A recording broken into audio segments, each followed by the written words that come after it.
नमस्कार बालमित्रांनो आणि शिक्षकांनो. तुमचंही या आजच्या आपल्या मजेदार पाठात खूप खूप स्वागत आहे. आज आपण एका खूपच भारी सफरीवर जाणार आहोत, जिथून आपल्याला खूप छान छान गोष्टी शिकायला मिळणार आहेत. चला तर मग सुरू करूया. आज आपण एका अगदी नवीन मैत्रिणीला भेटणार आहोत. पुढच्या प्रत्येक गोष्टीकडे एकदम बारकाईने लक्ष द्यायचंय. तयार आहात ना सगळे? तर पहिल्या भागात आपण थेट कुणाच्या घरात एंट्री करणार आहोत? बरोबर, राधाच्या कुटुंबात. सर्वात आधी तिच्या घरात डोकावून बघूया. इथे तुम्हाला कोण कोण दिसतंय बघा बरं. आजी आजोबा मस्त गप्पा मारत बसलेत, आई बाबा आहेत, भावंड आहेत आणि अरे वा, तिथे गोड पाळीव कुत्रा पण त्यांच्यासोबत एकदम मजेत बसलाय. हे सगळे कसे छान एकत्र बसलेत नाही का?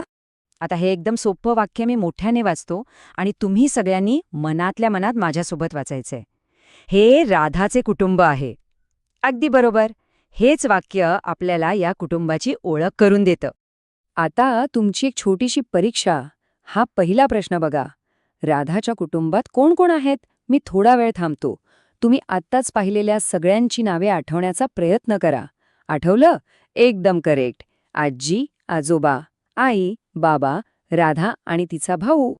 चला आता दुसऱ्या भागात बघूया की हे सगळे मिळून अजून काय काय करतात. आता वेळ झालीये ती एकत्र जेवणाची. इथे बघा, घरातील सर्वात मोठ्या आजी आजोबांपासून ते अगदी लहानग्या बाळापर्यंत सगळेजण जमिनीवर एका गोलाकार पंक्तीत बसलेत आणि एकत्र जेवणावर ताव मारत आहेत. आपल्या फॅमिलीसोबत असं जेवायला किती मज्जा येते ना. आता पुस्तकातलं हे वाक्य बघा. राधाच्या कुटुंबातील सर्वजण एकत्र बसून जेवण करतात. खरंच जेवताना एकमेकांसोबत गप्पा मारणं, हसणं, खिदळणं याची मजा काही औरच असते. बरं, जेवण तर झालं. आता आपण थोडं घराच्या बाहेर येऊया, म्हणजे आपल्या तिसऱ्या भागात, बागेत. चला हे वाक्य वाचूया.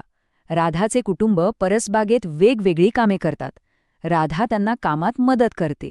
बघा, राधा किती छान मदत करतेय. जेव्हा सगळेजण मिळून काम करतात ना, तेव्हा काम कसं एकदम सोपं आणि मजेत होतं.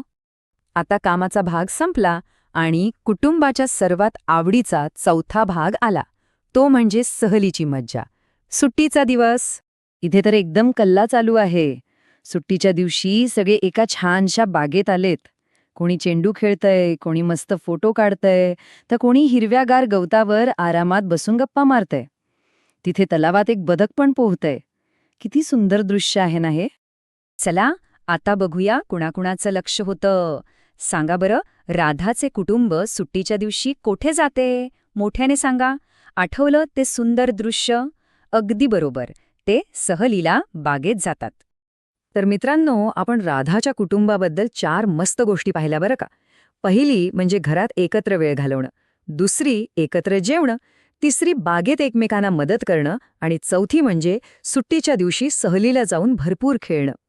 आता राधाची गोष्ट तर झाली, पण आता वेळ आहे 5व्या आणि सर्वात महत्वाच्या भागाची. चला गप्पा मारूया. आता मला तुमच्याबद्दल जाणून घ्यायचंय. हा प्रश्न बघा. राधाच्या कुटुंबाप्रमाणे तुम्ही सर्वजण घरातील कोणती कामे एकत्र करता? थोडा विचार करा बरं.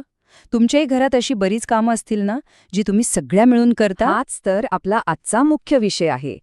हा पाठ संपला ना की तुम्हाला तुमच्या शिक्षकांसोबत आणि पालकांसोबत मस्त गप्पा मारायच्या आहेत. तुम्ही घरात कोणती कामे करता, सगळे मिळून कोणते खेळ खेळता, तुमच्या जेवणाच्या सवयी कशा आहेत, या सगळ्या विषयांवर वर्गात सर्वांनी एकदम मोकळेपणाने बोलायचं आहे. आणि जाता जाता तुमच्यासाठी हा एक शेवटचा प्रश्न. तुम्ही घरातील व्यक्तींना कोणकोणत्या कामात मदत करता? आज नक्की विचार करा. आपण घरात एक छोटेसे मदतनीस म्हणून आज कोणती नवीन गोष्ट करू शकतो? आपली खेळणी आवरणे, जेवणाचं ताट उचलणे की रोपांना पाणी देणे? नक्की करून पहा. चला तर मग आपला आजचा हा छानसा पाठ आपण इथेच थांबूया. तुम्ही सर्वांनी खूप छान सहभाग घेतलात. पुन्हा भेटूया अशाच एका भारी पाठासोबत. Bye bye.